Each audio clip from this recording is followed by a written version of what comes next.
Assalamu alaikum warahmatullahi wabarakatuh. Dear students of ninth class, hope you are fine.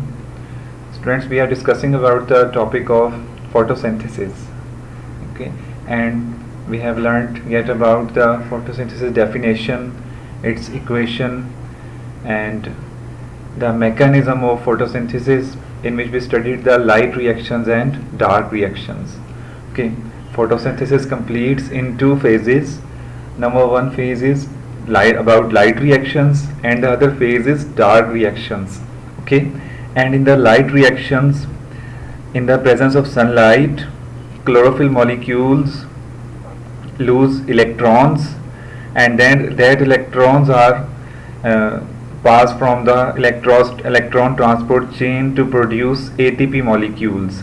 Similarly, H2O breaks in the H2O molecule breaks in the presence of sunlight.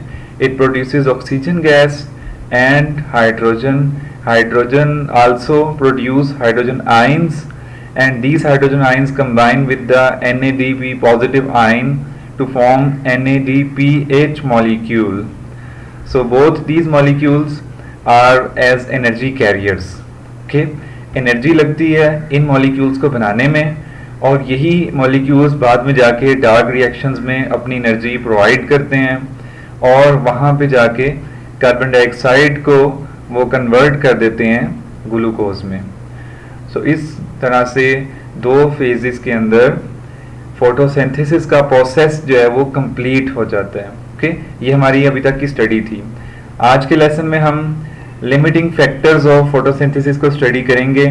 Limiting factor क्या होता है कि ऐसा environmental factor जिसका कम या ज़्यादा होना photosynthesis के रेट को कम या ज़्यादा कर देता है. Okay, let us study it. Limiting factors in photosynthesis. Okay, let us see the definition.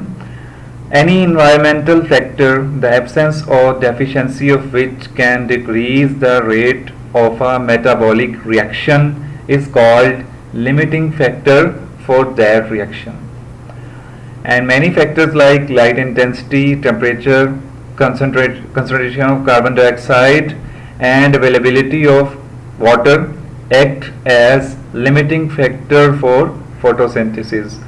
होता ये है कि इन्वायरमेंटल फैक्टर है कोई जिसकी एब्सेंस या डेफिशिएंसी, जिसमें कमी हो, of which can decrease the rate of metabolic reaction. उस वजह से क्या होगा, मेटाबॉलिक रिएक्शन का जो रेट है, उसकी जो रफ्तार है, उसकी जो स्पीड है, वो डिक्रीज हो जाएगी.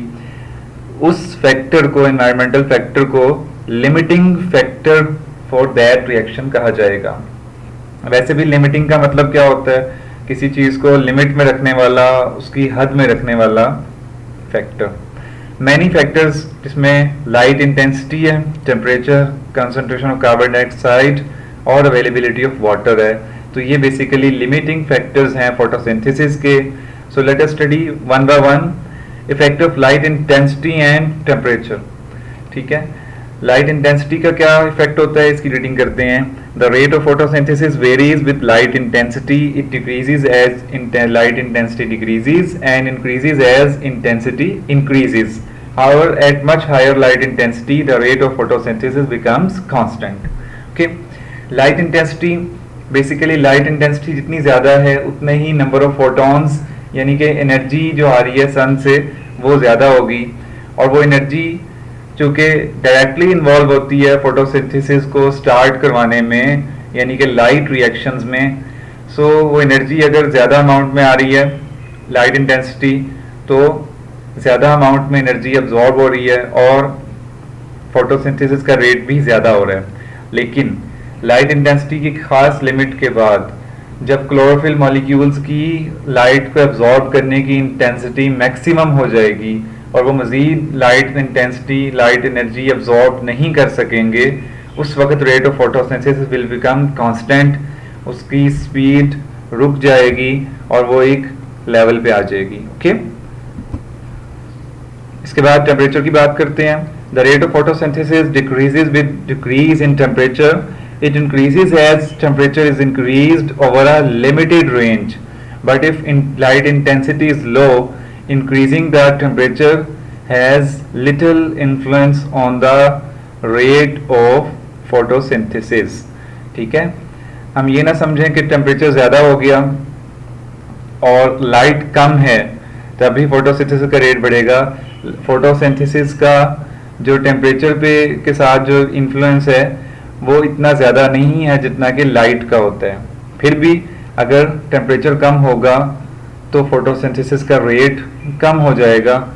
ठीक है, और अगर लाइट इंटेंसिटी लो है और टेम्परेचर इंक्रीज कर रहे हैं तो इसका इतना ज़्यादा इन्फ्लुएंस फोटोसिंथेसिस पे इसलिए नहीं होगा क्योंकि लाइट एनर्जी बेसिकली सोर्स है एनर्जी प्रोवाइड करने का फॉर द फोटोसिंथेसिस। टेम्परेचर जो है वो जस्ट लाइट को ही फैसिलिटेट कर रहा है। ठीक है, और केमिकल रिएक्शन को फैसिलिटेट कर रहा है, लेकिन जो रिएक्शन स्टार्ट करने वाला जो फैक्टर है बेसिकली वो लाइट इंटेंसिटी है। इसके बाद नेक्स्ट हेडिंग देखते हैं, effect of carbon dioxide concentration. As carbon dioxide concentration rises the rate of photosynthesis goes on increasing until limited by other factors. Okay, increase in carbon dioxide concentration beyond a certain level causes the closure of stomata and it decreases the rate of photosynthesis. Okay, कहते हैं कि carbon dioxide की concentration बढ़ती जाए तो photosynthesis का rate भी increase करेगा, लेकिन इसको भी लिमिट करेंगे अदर फैक्टर्स। ठीक है, जैसे कि लाइट इंटेंसिटी, टेम्परेचर एटसेट्रा। इसी तरह से अगर कार्बन डाइऑक्साइड की कंसंट्रेशन एक सर्टेन लेवल तक पहुंच जाए तो स्टोमेटा क्लोज होना शुरू हो जाएंगे और इस तरह से फोटोसिंथेसिस बजाय बढ़ने के इसका रेट डिक्रीज कर जाएगा। तो स्टूडेंट्स यहाँ तक थे इफेक्ट्स। ठीक है, लिमिटिंग फैक्टर्स जो फोटोसिंथेसिस के हैं उनके फोटोसिंथेसिस के रेट पर क्या इफेक्ट्स होते हैं। तो हमारा जो टॉपिक है फोटोसिंथेसिस का वो यहीं पे वाइंड अप होता है। नेक्स्ट हमारा लेसन जो है वो है रेस्पिरेशन। आज के लेसन में हम रेस्पिरेशन का जस्ट इंट्रोडक्शन पढ़ेंगे। ठीक है, और फोटोसिंथेसिस जितना इंपॉर्टेंट रिएक्शन है उतना ही ज़्यादा इंपॉर्टेंट रिएक्शन जो है वो रेस्पिरेशन का है, और ये प्लांट्स के अलावा दूसरे ऑर्गेनिजम्स के अंदर भी रेस्पिरेशन का प्रोसेस होता है, मल्टी सेलुलर ऑर्गेनिजम्स में। सो इसको देखते हैं।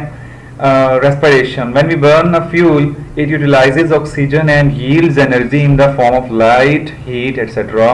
इन this burning process oxygen is used to break the CH bonds present in fuel molecules.